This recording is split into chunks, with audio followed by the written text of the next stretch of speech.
ఆంధ్ర తెలంగాణలో తక్కువ ఫీజులతో high quality results ఇస్తున్న ఏకైక సంస్థ తిరుమల్ ఐఏఎస్ ఇన్స్టిట్యూట్. జైల్లో ఉన్న పోసాని తనలో ఉన్న యాక్టర్ ని బయటకు తీస్తున్నారు. సరికొత్త డ్రామాలు ఆడుతున్నారు. ఇది మేమంటున్న మాట కాదు, పోలీసులు చేస్తున్న ఆరోపణలు. అసలు పోలీసులు ఎందుకు ఆరోపణలు చేశారు? ఛాతి నొప్పంటూ పోసాని నిజంగానే నటించారా? జైల్ టు కడప రిమ్స్ ఏం జరిగింది?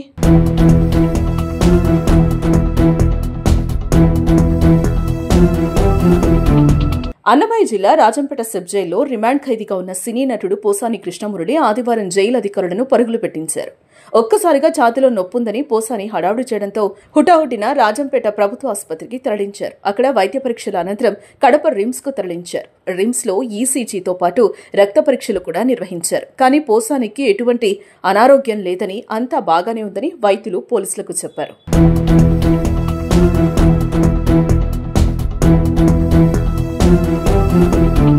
దీంతో పోసానిపై పోలీసులు సంచలన ఆరోపణలు చేశారు. పోసాని డ్రామాలు ఆడుతున్నారని తెలిపారు. ఆయనకు ఎటువంటి ఆరోగ్య సమస్యలు లేవని, కావాలని ఇలా చేస్తున్నారంటూ సిఐ తెలిపారు. వైద్య పరీక్షల అనంతరం మళ్లీ సబ్ జైలుకు తరలించారు. అన్ని వైద్య పరీక్షలు జరిగించారు. ఎటువంటి సమస్యలు, అతను ఒక నాటకం ఆడి ఈ విధంగా ఆరోగ్యం బాగలేదని చెప్పేసి చెప్పడం జరిగింది. ఆరోగ్య సమస్యలు ఏం లేవు. మళ్ళీ రాజంపేటకి వెళ్తారు. ఛాతి నొప్పి ఉందంటూ పోసాని అధికారులకు చెప్పక ముందు రాజంపేట వైసీపీ ఎమ్మెల్యే ఆకేపాటి అమర్నాథ్ రెడ్డితో ములాఖత్ అయ్యారు. పోసానిని మాజీ ఎమ్మెల్యే పరామర్శించి ధైర్యం చెప్పి వెళ్లారు. ఈ ములాఖత్ జరిగిన కాసేపటికే ఛాతి నొప్పి అంటూ హడావుడి చేయడంపై అధికారుల్లో అనుమానం వ్యక్తమవుతోంది.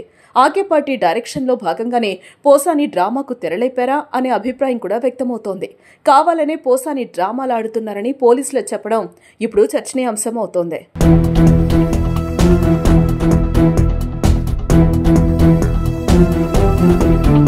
పవన్ కళ్యాణ్ ను వ్యక్తిగతంగా దూషించిన కేసులో పోసానిని గత నెల 26వ తేదీన రాత్రి హైదరాబాద్లో అన్నమయ్య జిల్లా పోలీసులు అరెస్టు చేశారు. అనంతరం ఓబులవారిపల్లి పోలీస్ స్టేషన్ కు తరలించారు.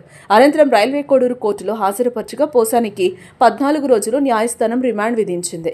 దీంతో ఆయన రాజంపేట సబ్ జైల్లో ఉన్నారు. ఆయన బెయిల్ కోసమే ఆరోగ్యం బాగలేదని, డ్రామాలు కూడా ఆడుతున్నారని చర్చ జరుగుతోంది. అయితే ఈ కేసులో పోసానికి బెయిల్ వచ్చినా మరో కేసులో అరెస్టు చేయడానికి సర్వం సిద్ధం చేస్తున్నారని సమాచారం. ఆయనపై రాష్ట్ర వ్యాప్తంగా 14 కేసులు నమోదయ్యాయి. మరి ముందు పోసాని కేసులో ఏం జరగనుందో చూడాలి.